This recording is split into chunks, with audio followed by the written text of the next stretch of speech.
महाराष्ट्र में हम सब गणपति की पूजा करते हैं, तो यहां अष्टविनायक हैं। तो कभी आपने सोचा कि विनायक 8 ही क्यों हैं, 7 या 9 क्यों नहीं है? उसका कारण यह है। और फिर गणेश जी की जब हम आराधना करते हैं तो हम क्या कहते हैं? वक्रतुंडी महाकाय सूर्यकोटि समप्रभा। तो अगर उनको हाथी का सर लगा हुआ है तो हाथी की सूंड तो सीधे होती है, तो गणेश जी की सूंड टेढ़ी क्यों है? और अगर हाथी का ही सर लगना था तो फिर उनके हाथी के 2 दांत होते हैं तो उनके एक ही दांत क्यों है? और यदि एक ही दांत होना था तो एक ही दांत रहता, दूसरा दांत तोड़ के हाथ में क्यों लिया हुआ है? एक दंत दयावंत चार भुजाधारी, क्यों भाई? और फिर हाथी का सर है, मनुष्य का शरीर है और चूहे की सवारी है। यह अपने आप में कुछ विचित्र नहीं लगता है? ऐसा नहीं है। यह भी एक गंभीर चेतना की गहरी अवस्था में हम किस प्रकार से उभर सकते हैं, उसका प्रतीक है। भगवान गणेश मनुष्य का शरीर और हाथी का सूंड इसलिए है कि हाथी की वह सूंड कुंडलिनी की शक्ति का प्रतीक है। और जब हमें ईश्वर को प्राप्त करना है तो हमारी जो शक्ति है, जब आप ध्यान लगाते हैं तो हमेशा डाउनवर्ड आपका ट्रेंड जाता है माइंड का, कभी ऊपर की तरफ नहीं जाता है।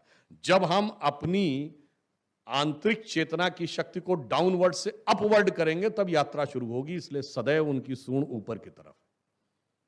अब हाथी का ही सर क्यों लिया गया है? क्योंकि हाथी के मस्तक में गजमुक्ता होती है, वो ब्रह्मरंध्र का प्रतीक है।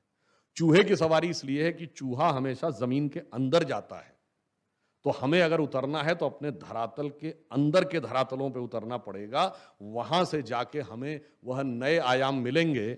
और 8 विनायक क्यों हैं? क्योंकि 8 सिद्धियां होती हैं, अणिमा गरिमा महिमा लघिमा प्राप्त प्रकाम में ईश्वत्व वशित्व। तो जो जो आप कुंडली का एक एक चक्र भेदन करते जाएंगे, एक एक सिद्धि प्राप्त होती जाएगी। और फिर एक दांत क्यों है? मूलाधार स्वाधिष्ठान अनाहत और आज्ञा चक्र के बाद की यात्रा अब द्वैत से नहीं हो सकती। यानी अब ईश्वर और संसार दोनों में एक साथ मन लगाकर यात्रा नहीं हो सकती। अब एक के साथ संबंध तोड़ना पड़ेगा। अब संसार से संबंध तोड़ेंगे तो अगली यात्रा उसके बाद होगी।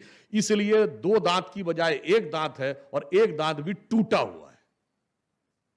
अब बताइए, मैं कहना चाहता हूं, फिर अखबार का उल्लेख कर रहा हूं, 1854 में शिकागो हेराल्ड ट्रिब्यून में कार्ल मार्क्स ने लिखा कि बंदर हनुमान, नंदी बैल और हाथी गणेश को पूजने वाले हिंदू चाहे जितने समृद्ध हों, वो इसी लायक थे कि उन पर हुकूमत की जाए। क्योंकि उसने एक प्रकार अंतर से कहा कि हम लोग मूर्ख थे।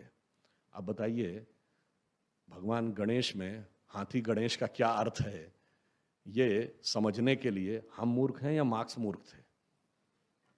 मगर हमारे दिमागों में इस प्रकार की बातें भरी गई कि जैसे हमारे देवी देवता, हमारी संस्कृति, हमारा विचार वो इतना गहरा है, वो इतना डेप्थ है कि जैसे कोई पीएचडी के बारे में टिप्पणी करने लगे नर्सरी केजी का बच्चा।